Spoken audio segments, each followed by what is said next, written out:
Got on board a westbound 747.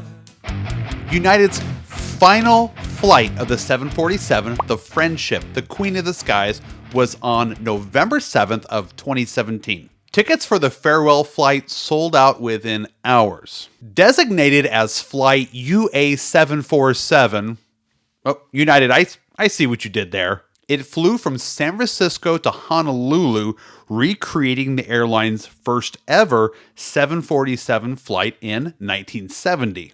A reminiscent farewell with 1970s themed throwback uniforms, menus, and entertainment. A gay party was held at SFO and the flight was packed with fans, employees, and the media. Some passengers also took part by wearing retro 70s style outfits. A man proposed to his girlfriend on the jet's upper deck. She said yes. The final 747 flight left San Francisco over the Golden Gate Bridge, toasted champagne, and enjoyed a relaxing, friendly skies flight to Honolulu without incident. The next day, the 747 would be flown back to SFO, empty of passengers of course, to be parked in the boneyard for good. The 747 is nicknamed the Queen of the Skies for good reason. It is iconic. People love it. It even makes its way into pop culture. Just 2 years after its 1970 debut, Albert Hammond put out the single It Never Rains in Southern California, where the first line says, "Got on board a westbound 747. Great song, by the way. I remember in the early 90s, Microsoft's Flight Simulator 4 came out with an expansion that allowed you to fly the 747. It answered the lifelong question, can the Boeing 747 do a barrel roll? It sure lost a lot of altitude when you tried, but yes, it could.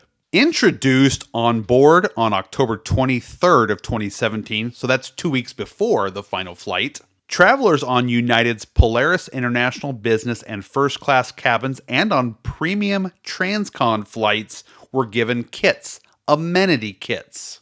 The collectible tin amenity kits contain toiletries and skincare products. And 747 socks? Yeah, apparently they did too. But they also came with a packet of 4 trading cards featuring different photos of the Queen of the Skies and facts about the jumbo jet. Even though each pack only had 4 cards in it, there's a total of 15 trading cards in the collection, and they were numbered 1 through 15.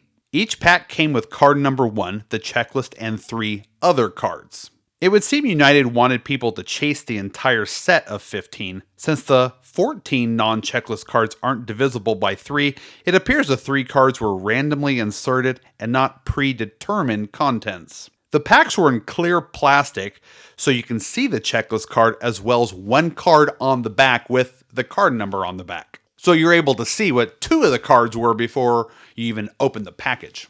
I of course love that these cards were numbered, but I thought it was odd considering United never bothered to number any other cards before and after these 747 cards. So one annoying thing about these cards is they're slightly larger than a standard baseball card size. Only barely. They still fit in a standard penny sleeve and a top loader, but you got to be really careful putting them in. You may want to consider using an oversized penny sleeve for thick cards. They're sometimes just called thick card sleeves. And then instead of a top loader, you can use a card saver. It's not as rigid. It's a semi-rigid. I was able to use a standard penny sleeve and top loader, but I definitely don't plan on taking them out. I don't believe these cards get much love. They aren't great looking. They're thin and flimsy. It looks like United spent about 10 minutes designing them. Nonetheless, I had to have them in my collection. As rare as these cards seem to be, they are quite easy to find on eBay. I'm guessing a large amount made their way to the public another way. Still, these cards came out over 8 years ago. Get them while you can. Thanks for watching, and safe travels.